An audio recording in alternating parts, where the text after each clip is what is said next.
1991년 8월 14일 일본군 위안부의 피해자 김학순 할머니가 최초로 위안부에 대해 공개 증언한 날입니다. 이달 이후로 다른 피해자 할머니들 역시 동참하며 위안부 문제가 전 세계적으로 알려지게 되었습니다.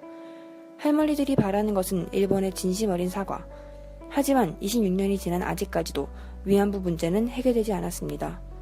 도대체 위안부가 무엇이길래 일본이 이토록 잘못을 인정하지 않는 것일까요? 1931년 9월의 만주사변, 1937년 7월의 중일전쟁, 1941년 12월의 태평양전쟁, 1931년에서 1945년까지 일본은 침략전쟁을 감행했고 그에 필요한 인력과 물자를 공급하기 위해 1938년 당시 식민지였던 조선에 국가총동원법을 선포했습니다.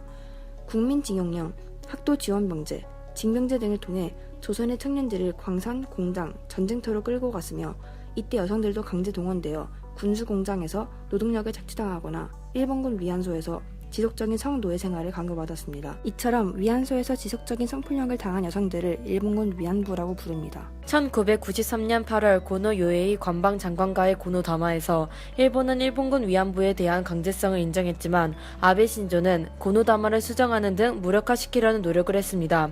2015년 12월 28일 체결된 한일 위안부 합의에서 10억 엔을 대가로 더 이상 위안부에 대해 언급하지 않겠다는 합의를 한 이유로 책임을 회피하며 위안부에게 진실된 사과를 거부하고 있습니다. 그렇다면 왜 위안부는 아직까지도 해결이 되지 못하는 것일까요? 여러 원인들이 있겠지만 그중 우리가 주목해야 하는 것은 바로 우리의 인식 문제입니다. 사람들의 무관심, 위안부에 대한 잘못된 지식, 왜곡된 역사의식, 우리 안에서의 문제가 우선적으로 해결되어야 하는 사안이라고 믿습니다. 우리가 잊으면 역사는 그대로 사라지는 것입니다. 일본군 위안부 문제는 우리들의 지속적인 관심과 적극적인 참여가 있어야 해결될 수 있습니다. 그럼 구체적으로 우리들이 할 수 있는 노력에는 무엇이 있을까요? 일본군 위안부에 대한 강제성을 인정한 일본의 단어가 무엇인지 아십니까? 모르겠어요. 보통 저자 강연에는 저자 저자이신 강사님이 그 책에 대해서 책에 그 숨겨진 여러 가지 얘기들, 책의 집필 과정 이런 것들 조를 나눠서 그 주인공의 편지 쓰기도 해보고 그 다음에 거기에 있는 청춘 계급이라는 노래 그 노래를 가지고 아이돌처럼 노래를 부르는 팀 하고 그래서 그때 공연을 봤죠. 네. 그 팀이 있었고 그 다음에 그